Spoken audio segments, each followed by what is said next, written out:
As I looked through the symposium that Brother Marino sent me a few weeks ago, I noticed that on the first day at least, practically all of the speakers were going to speak for 40 to 50 minutes, and I was scheduled for 20. I only have a 20-minute paper. That is my experience in over 50 years of presenting papers on different subjects. I find that 20 minutes for I found that 20 minutes for a sermon at least ensured that everybody was asleep. And so 20 minutes is a good length of time to talk. However, after listening to John Jackson on science and religion, and say, John, we ought to get together. I've delivered papers on that for over 40 years. And then listening to my good friend Ken Stevenson, I decided that I was going to speak for about 45 minutes. I'm just kidding, Bob. I'm going to start off with a few stories. Ken Stevenson mentioned Ken Weaver and the infamous, I call it, I don't call it famous, I call it the infamous National Geographic article on the Shroud of Turin. What you must start off by understanding is that Ken Weaver came to Turin, and we drank cappuccino at the Grand Hotel Sepia ad nauseam, ad infinitum, if not ad nauseam, and then was never allowed to see the Shroud. He left. He was shafted is what happened there. I don't know why, but he was. So when he wrote the article on the Shroud, he was a little bit ticked off, and I don't blame him. He sent out the copy of the National Geographic article to members of the original members of STIRP. And I got my copy, and I read it. And after about a day of reading it, I called Ken on the phone. I paid for the call. It was an 800 number at Geographic in those days. And I said, I got his secretary, Ellie, and I said, I have a few comments to make on the paper. She said, well, I'll get Ken Weaver. So Ken came on, and I said, Ken, what is this thing that you wrote? And he said, it's a paper about your expedition. I said, it is not. I said, it doesn't even mention us. I said, it's mainly old things on the Shroud of Turin, rehashed, republished, with some of the pictures of us, and we don't even know who the names are except by the captions of the pictures. Ken's absolutely right. 25 people just disappeared out of that thing. Absolutely, there's no question about it. He said, I didn't have room to put you people's names in. I said, sure you did. I said, all you got to do is add another page. Well, when you go back and look, you'll find out that Ken didn't take another page, but he put all 25 of our names, much finer print, at the bottom of the article. So you'll find Ken Stevenson, and you'll find my name as well as John Jackson and everything else. That's the first thing about Ken. By the way, Ken's a very good friend of mine. We buried the ex long time ago, and I had a terrible Persian dinner with him in Washington, but he likes Persian food. I find out I don't. Ken Stevenson also talked about secrecy in the Shroud of Turin research project. Boy, did we ever shoot ourselves in the foot. I thought, as Ken mentioned, let me tell you a few things about secrecy in the Shroud of Turin. Those of you who know Father Radovine know that when you come to talk about the Shroud of Turin, unless some higher authority blesses it beforehand, Father Radovine always wants it kept quiet. Well, this is church politics. This is the way it works. Let me run it by the bishop before I see whether I'm going to bring it out to the congregation or the public. I mean, this is church. This is the way the church operates. That's why I took early retirement, by the way. Luigi Ganello, or there's Mr. Secrecy himself. The Shroud of Turin Research Project brought Luigi Ganello over to the United States on 4 different occasions investigations over a period of about 6 or 8 years to find out what was new on the Shroud, and we never learned anything. His brother was attending Cornell University at that time, by the way, as I remember. So, Luigi Ganello was always, his favorite phrase was, "The Cardinal doesn't want it this way." And so when the Cardinal didn't want it this way, we tried to do what the Cardinal wanted, which was,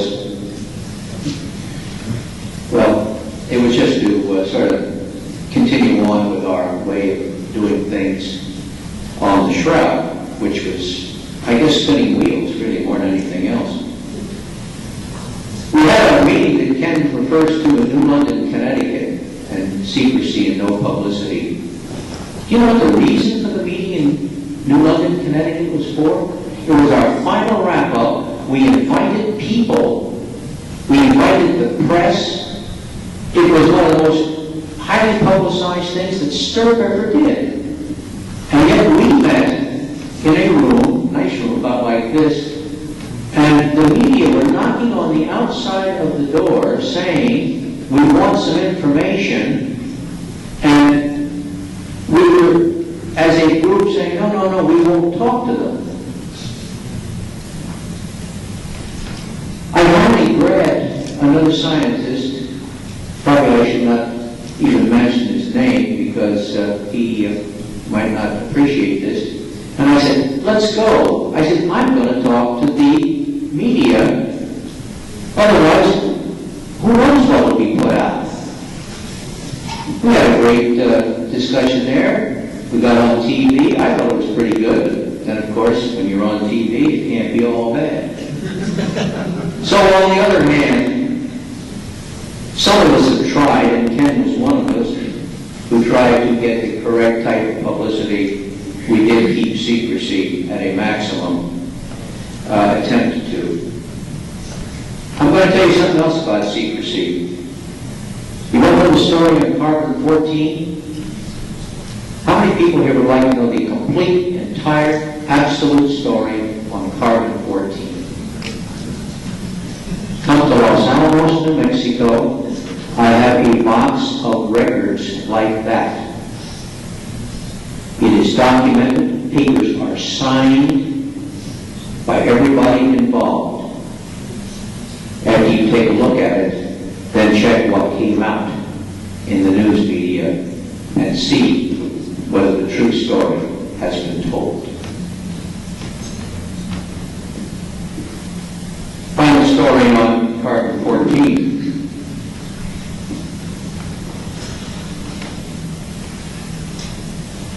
In 1986, early 1986, I got a letter from Harry Gove. This was the result of the famous or infamous Trondheim confrontation, which resulted in the Pontifical Academy of Science getting into the act.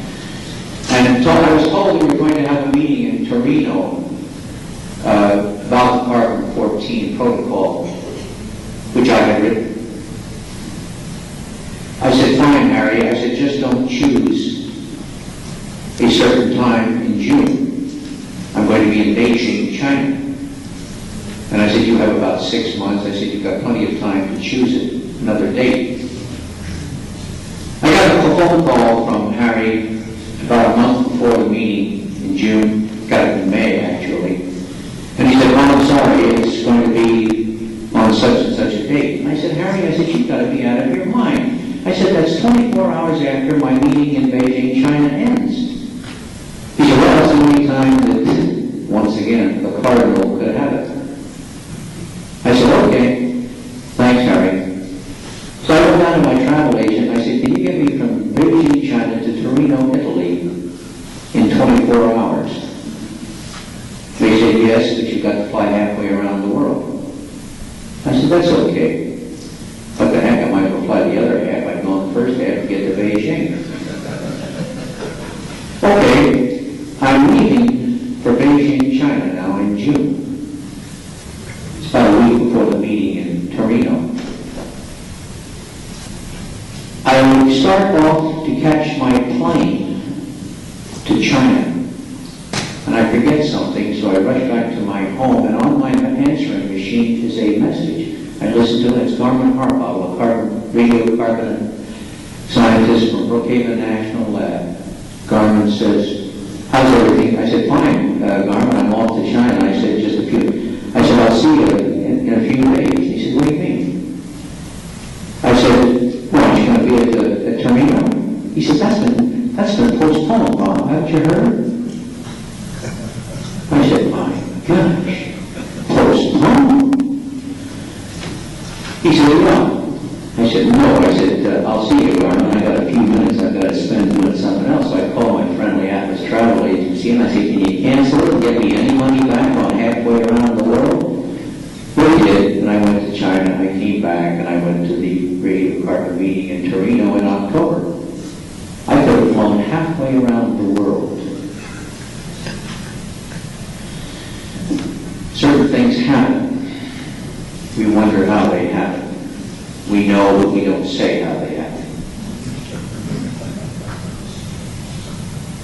I want to speak about Dr. Mueller, Los Alamos scientist, who in 1979 appeared at the Shroud Turin research project in Los Alamos, was not going to be led into the meeting, and Mueller came to me and says, "You and I have been friends." Well, I've known his name. "You and I have been friends, Bob, for 30 years. Can't you get me into the meeting?" So I did. I got him a badge. I don't really can remember it or not, but I had some excuse for getting him in. And I said, "However, Mueller," I said, "you can't put anything out about this meeting because secrecy." At the end of the meeting, he stayed all 2 days. At the end of the meeting, he said, "Hey, Bob," he says, "that was one of the greatest meetings I've ever attended." He said, "If any of you people want any scientific backing as to the good job you did, don't hesitate to give my name." He pasted this in the press 3 months later and in the Skeptical Inquirer. Jefferson claimed he had certain background, which I found out later he didn't have.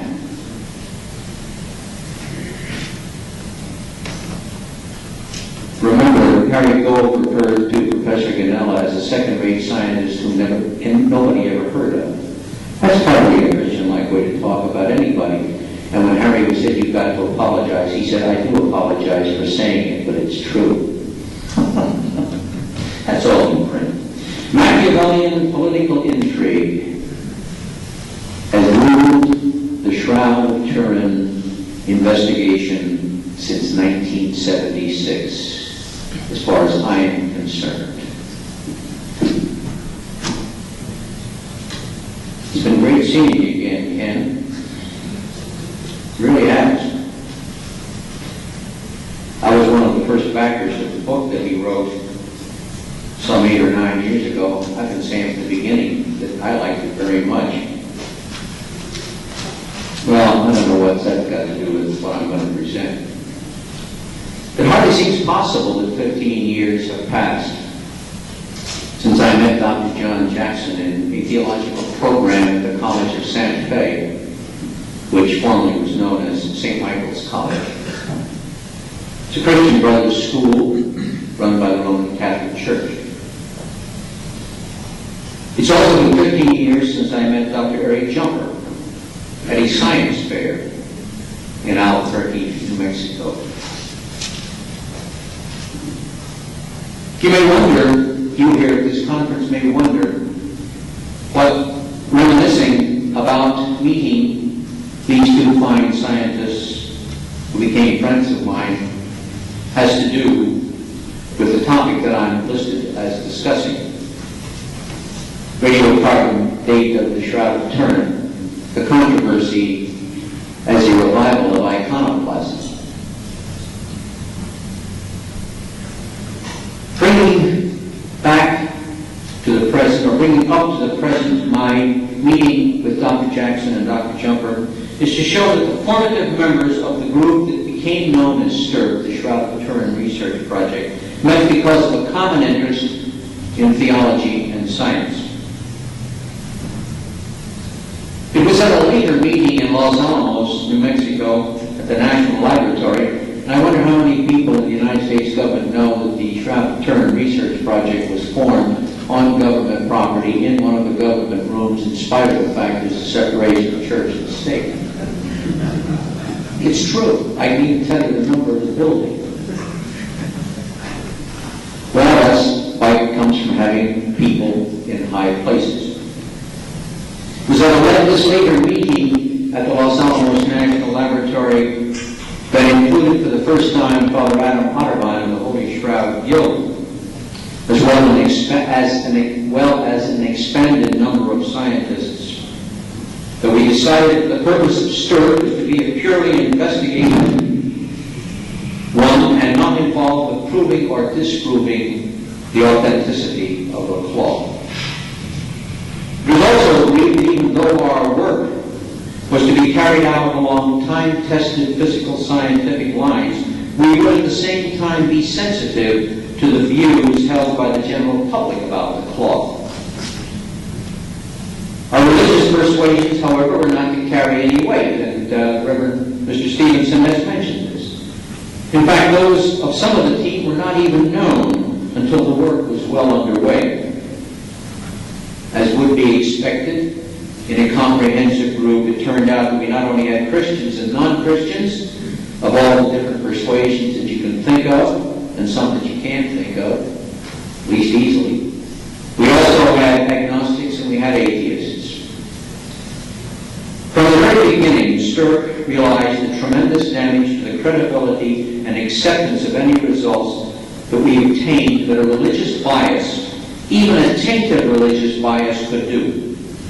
I remember well, public and private, in which my clerical collar was frowned upon. Yeah, I know you guys frowned upon it. Come on. You were nice enough not to tell me that, however. For years I have been asked how I could be objective in my shroud work. I guess they think that I was just some religious fanatic. The collar worn by Father Otterbein and Father Ronaldo later became a factor in their resignations as directors of STIRP. Where did I get that piece of information? Father Otterbein said that to me. Maybe John doesn't even know that. Remember when they resigned? Anyway, that's what I was told, so I accepted. We were determined to be accepted as a purely scientific research team of investigators in which our individual faiths, or lack of, were not involved. The picture we took pains to paint and to present to the world was as a team whose purpose was to collect the best data on the shroud that late 20th century physical scientific methods could obtain. That we were unsuccessful in our efforts to convince the public that we were dedicated to this attitude does not lessen the efforts that we made to do it. Over the years, we've been hit from both sides. One of the loudest castigations STIRP ever received referred to us as religious fanatics who wore crosses while we worked and therefore obviously could not be trusted. Not on TV camera, but on someplace else, I'll tell you who made that comment if you want to know. From the opposite side of the coin, our work has been quoted again and again as evidence that the radiocarbon date must be an error, and that the shroud does indeed have an ancient origin. Now, if you haven't heard that, if you haven't read that, you haven't read the literature, the recent literature concerning the Shroud of Turin. All of this, both these types of comments, in spite of the fact that neither one of them is correct. The investigation of the Shroud of Turin by STIRP was not biased, and we neither uncovered or published any data that spoke to the date of the cloth. We simply did our job, we investigated the cloth, and we did our job well. And we said succinctly in peer review articles and others what we found. Our determined to do strictly scientific investigation of the Shroud, however, in no way negated our recognition that we had a dual responsibility.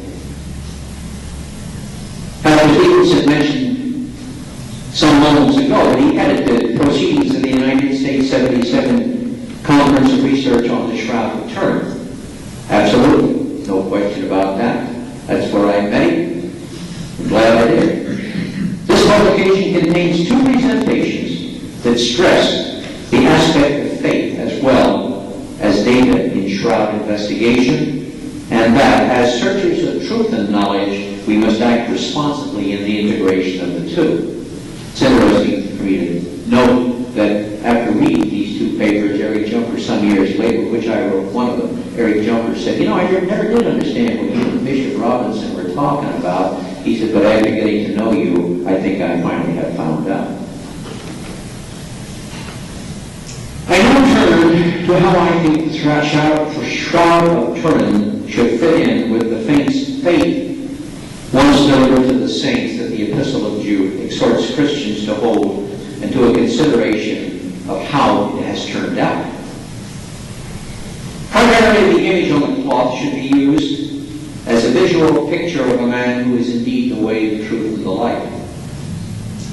Now, being a representation is no trivial matter, for mankind needs his faith to be strengthened by his senses as well as his intellects and emotions. What a powerful help is the image on the cloth. In a recent discussion, a professor of philosophy and ethics at the College of Santa Fe said to me, "I can't accept the radiocarbon date of the cloth because the image is so similar to the picture of Jesus of Nazareth." End of quote. He was a good churchman whose faith was strengthened every time he gazed upon a picture of the Shroud of Turin. What a wonderful use of the image, but how unfortunate that this devout, uneducated person did not add the truth that the physical determinations made about the cloth bore no relationship to the strengthening of his faith by the image. Actually, I'm sure he would have totally agreed if I had brought it up, but I didn't. His knowledge of the Catholic faith is much too extensive to think that he would not know what I was talking about. How correct was Bishop John Robinson in 1977 in the publication that I referred to, when he said, "The Shroud, quote, provides no knockdown proof of the resurrection, and, italics mine, faith would surely not wish to have it so," end of quote. Saving faith is truly the certainty of things unproven. Why else did our Lord warn Thomas that others who did not have physical proof of his exalted state were more blessed, not blessed, but more blessed than he? I now turn to how groups view recent work on the Shroud. Here I have a great difficulty in understanding why data obtained from experiments on the cloth caused so much contention. Whether the Shroud is the burial wrapping of Jesus of Nazareth, as many insist with only subjective data, or an early medieval construction, as the radiocarbon date indicates, our attitude towards it should be the same. A continual visual reminder of the saving death of Jesus the Christ. To emphasize only the authenticity or non-authenticity continues one of the great controversies of the early undivided church. That controversy bears the title Iconoclasm, the iconoclastic controversy. Iconoclasm is a heresy, the one-sided opinion, the heresy that forbids the use of representations if you prefer, in worship. One part of its origin is in a faulty theology that neglects, undervalues, even denies the truth that in Jesus God became man. Those who enthusiastically support the radiocarbon date as proving that the cloth is a fake appear to have been tainted with, if not actually engulfed by, this aspect of the heresy. Talk to them sometime. See if that statement is not correct. A 14th century date does not support a denial of the death, the life, the resurrection, the ascension of Jesus of Nazareth. It says nothing about it. Professor Luigi Ganello was absolutely correct when he said, after the date came out, that a medieval date for the cloth, a fake, quote unquote, for a fake, quote unquote, is something constructed to deceive. That's a very good look at the date. I was very glad to see Luigi come out with that statement. Most assuredly, the image on the shroud is neither in itself or in what it represents a deception. Another source of the iconoclastic controversy was a reaction characteristic against the teaching that Jesus of Nazareth was true man but not God incarnate.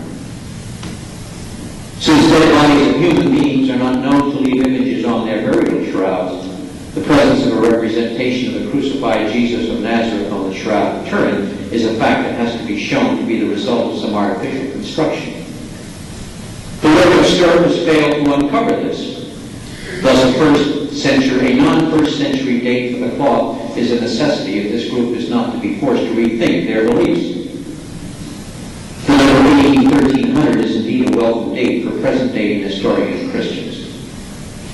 I must not turn to those who do more than use the shroud as a devotional aid, and now turn to those who do not follow John Paul II. These are they who appear to want to possess an object of worship. This attitude towards likenesses was also at the heart of the iconoclast controversy and was a reason why the subject was so important to the early church and should be for us today. Fortunately, some clearly saw that a fine theological and practical line had to be drawn in the refusal to allow pictorial aids in worship and idolatry. In attempting to live up to the Mosaic prohibition of making likenesses of things in heaven above with the aim of preventing spiritual death that threatened the children of Israel when they first entered the promised land as they were to go. However, it's difficult to ensure without loss at least part of the spiritual gain of veneration. The great defender of the true Catholic position, St. John of Damascus, put forth the answer in the 8th century. Respect and veneration, dulia, could be paid to the sacred pictures that they were distinguished from. Adoration, latria, paid to God alone. He further maintained that sacred pictures were like sacraments, channels of divine grace, and that their use was necessary for many. The Seventh Ecumenical Council in Nicaea in AD 780 condemned the iconoclast heresy, restored visual veneration, but directed that dulia and latria, that dulia, not latria, was to be paid to them. St. Thomas Aquinas tried to modify the Nicene mandate by allowing latria to an image if that latria is intended not for the image, but for the person whom the image represents. The Greek branch of the Church distinguished between dulia and latria in terms of relative homage. The Anglican branch of the Church continued the controversy down to the present time and appears to lean towards iconoclasm as, quote, the lesser of two evils, unquote. To fall into the heresy of iconoclasm or idolatry is a part and parcel of our humanity. Without special effort to avoid them, we fall into error, and even with special effort, we are seldom successful all the time. It is neither seemly nor theologically correct to approach the Shroud of Turin from an either-or position. Either it is the burial shroud of Jesus of Nazareth or it's worthless. If a person takes one of these two stands, knowingly or unknowingly, all kinds of further errors develop.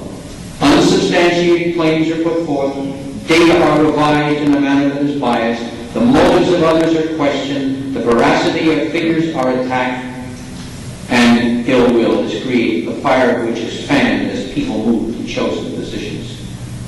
The person unquestionably represented by the figure of the man in the shroud must be hurt by these actions. He came to be for everyone the way, the truth, and the light, not a contentious, tortuous path that leads into an unfathomable morass that suffocates, nor a continuation of an error his body rejected over 1,000 years ago. I end this paper by suggesting three things. One, an unbiased scientific appraisal of all data that has been collected on the shroud. A continuing effort to clear up through experiments of every kind apparently contradictory facts. And thirdly, and probably most important of all, charity and respect towards all investigators, as well as an appreciation of the efforts of everyone, including those with whom we now disagree. That maybe the world will never find the whole answer to the shroud, the image on the shroud of Turin. We may have to be told the explanation individually as we meet the one who looks at us from the cloth. We should want to be able to truthfully claim we attempted to solve the mystery in a manner in all respects pleasing to him. The Catholic faith is secure. It is based on the work of Jesus of Nazareth. It is not dependent in any way on the radiocarbon date of the shroud. But the intellectual and spiritual integrity of the members of Christ's one holy Catholic and Apostolic Church do